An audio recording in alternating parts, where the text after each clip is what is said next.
많은 이들에게 중국은 항상 논란의 장소이고 여러 가지 의견이 갈리는 국가이긴 합니다만 글로벌 기업들은 중국의 존재만큼은 무시할 수 없으며 중국의 미래를 걸기도 하는데요. 그들 중 중국의 희망을 거는 이들은 앞으로 글로벌 사회에서 중국의 영향력이 훨씬 커진다고 보는 이들로 자녀들이 중국에서 거주하면서 중국어와 언어 등을 학습하고 동양의 문화도 익히기 원하는 모양새입니다. 짐 로저스 역시 늦둥이 자녀들에게 중국어를 가르치기 위해서 중국은 아니나 싱가포르에 거주하면서도 결국 미래는 중국이 주도하게 되며 주변 국가인 한국도 북한과 통일 시 최고 국가가 된다고 전망하고 있습니다. 갈수록 글로벌 먹거리가 줄어들고 선진국들은 바이러스 시대에 자존심을 구기며 경제 성장률이 추락하면서 아무래도 부유층을 중심으로 미래 세대에는 좀 더 나은 삶을 물려주기 위한 움직임을 보이는 것입니다.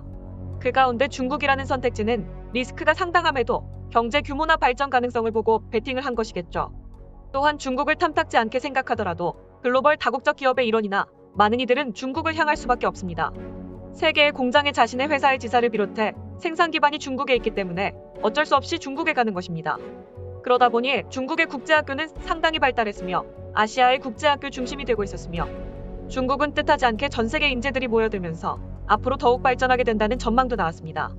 미국의 경우에는 인구 구조가 한국에 비해서 매우 튼튼하고 계속 늘어나는 양상인데 이런 주된 이유는 미국뿐 아니라 외부에서 많은 인재들의 유입이 일어나 인구 선순환 구조를 형성했기 때문입니다. 단순히 난민이나 불법 체류 등의 인구 증가가 아니라 해외의 우수 인재의 유입이 엄청나 미국의 지속 발전 가능성을 높이며 그 나라를 더욱 부강하게 하는데 중국도 규모의 경제를 가져가다 보니 비슷한 일이 생기는 것입니다. 그만큼 각종 세계의 부유층들과 중국 관련 직종의 자녀들이 많이 모이게 되는 곳이 중국이라는 것이죠. 그런데 이렇게 아시아의 가능성이 가장 큰 중국 대도시들에서 그 중심이 옮겨진다는 말이 나온다는데요. 이것이 단순한 이야기가 아닌 것은 아시아의 허브 역할이 변화될 수 있다는 의견도 나왔다는 것입니다.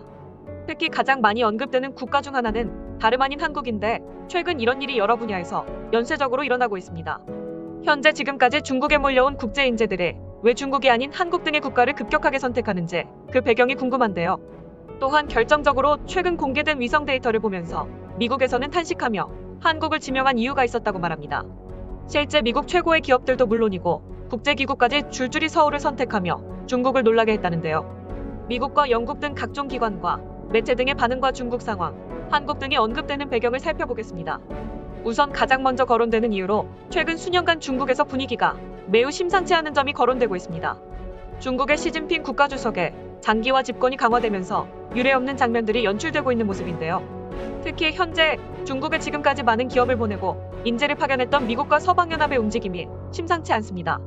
미중 무역전쟁까지는 트럼프 대통령과 시진핑 주석의 탑다운 다툼으로 치부해 그렇게까지 심각하게는 안 봤지만 바이든 정부 이후 중국은 미국을 본격적 대화했으며 러시아 전쟁으로 유럽과 갈라지는 모양새입니다.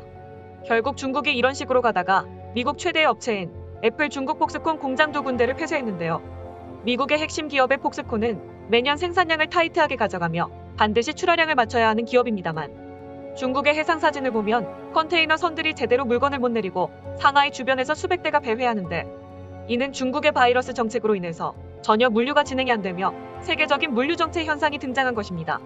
이러다 보니 지난달 18일 주중 영국, 미국, 독일 유럽연합 상공회의소는 왕원타오 중국 상무부 장과 회의에서 중국의 방역 정책에 대한 우려를 전달했으며 이런 식의 방역으로는 한계가 있음을 분명히 제기했습니다. 서방에서도 중국 상하이가 가장 중심이 되는 금융과 무역의 허브이기 때문에 이곳에 투자를 했는데 이렇게 중국이 끝을 알 수 없는 봉쇄를 해가면서 극심한 손해를 보는 상황이 지속된 것에 불만인 것입니다. 하지만 중국의 왕원타오 부장은 문제 해결을 위해 노력하겠다면서도 제로 바이러스 정책은 고수하겠다면서 앞으로도 중국이 지금과 같이 한 명의 확진자라도 나오면 전부 폐쇄하는 강력 정책을 펴겠다고 강조한 것입니다. 또한 문제는 이제 중국의 봉쇄가 상하이에서 베이징으로 그 봉쇄 범위가 확대되고 있다는 것인데요. 이런 상황이 이어지면서 영국 상공회의소는 최근 색다른 보고서를 내면서 중국 정부를 당황시켰는데요. 영국 상공회의소는 2022-23학년도의 중국 국제학교 교사의 이직률이 최소 40%라고 보도한 것입니다. 중국에는 국제학교의 필요성이 높은 만큼 이에 따라 다국적 교사가 상당히 많이 근무하고 있으며 특히 소득 수준과 주거 환경이 뛰어난 상하이에 집중 배치가 되어 있었는데 이들이 중국을 떠난다는 것입니다.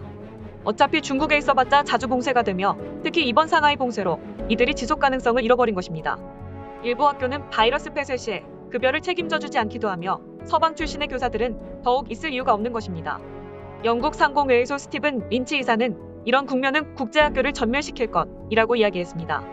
즉, 이제 더 이상 중국에서 머무르는 매력이 떨어졌고 외부 인재인 유입도 멈출 전망이라 내다보는 것이죠. 현재 중국 기업의 약 47%는 중국의 불확실하고 통일되지 않은 규제가 외국인 인재를 유치하고 그들을 중국에 머무르게 하면서 유지하는 데 영향을 끼친다고 대답하는 모습이 이어졌습니다. 홍콩 SCMP는 중국의 봉쇄 문제로 국제학교의 교사들이 대거 이직을 하면서 외국인 가족들은 자녀 교육을 위해 이주해야만 할 것이고 중국으로 오려고 계획했던 이들은 다른 곳을 물색하게 될 것이라고 밝혔습니다. 그런데 이러한 과정 가운데 떠오르는 것은 다름 아닌 도쿄와 서울이 비교된다는 의견이 나오고 있습니다. 왜냐하면 동북아시아에서 상하이와 베이징을 대체할 도시는 의당 한국과 일본을 떠올리게 된다는 것이죠. 그런데 여기서 한 가지 일본이 경악할 만한 일들이 다시 한번 주목받는 상황이 등장하고 있는데요. 미국의 주요 매체 뉴욕타임즈는 중국의 대도시를 대체할 도시는 바로 서울이라고 이야기한 것입니다. 그들은 지금까지 아시아의 허브는 도쿄로 여겨져 왔는데 이제 그 중심은 명백하게 서울이라고 지적했습니다. 뉴욕타임스에 따르면 서울뿐만 아니고 도쿄와 태국의 방콕, 싱가포르까지 모두 아시아의 집으로 물색해봤지만 내부적인 논의 결과 외국 기업에 대한 친화성을 비롯 아시아 뉴스의 중요 역할 등으로 서울을 택했다면서 뉴욕타임스 디지털팀은 홍콩을 떠나서 이제 서울을 거점으로 활동하게 되었다는 취지의 의견을 피력했습니다.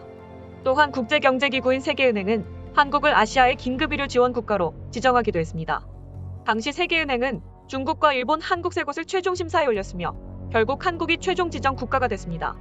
이들은 한국 정부의 검토, 일처리 속도와 방역 지침 등 종합 점수를 가장 한국이 높게 받았다고 피력했습니다. 세계은행은 직원들 긴급 상황 때 한국에서 치료해달라며 한국에 대한 신뢰감을 표현했습니다. 이것이 불과 최근 1, 2년간 있었던 일인데 이제 중국의 코로나 상황과 러시아 전쟁 등 다양한 원인으로 인해서 동북아시아의 허브를 결정하는 데 있어서 중국을 배제하고 다른 국가를 떠올리게 된 것입니다.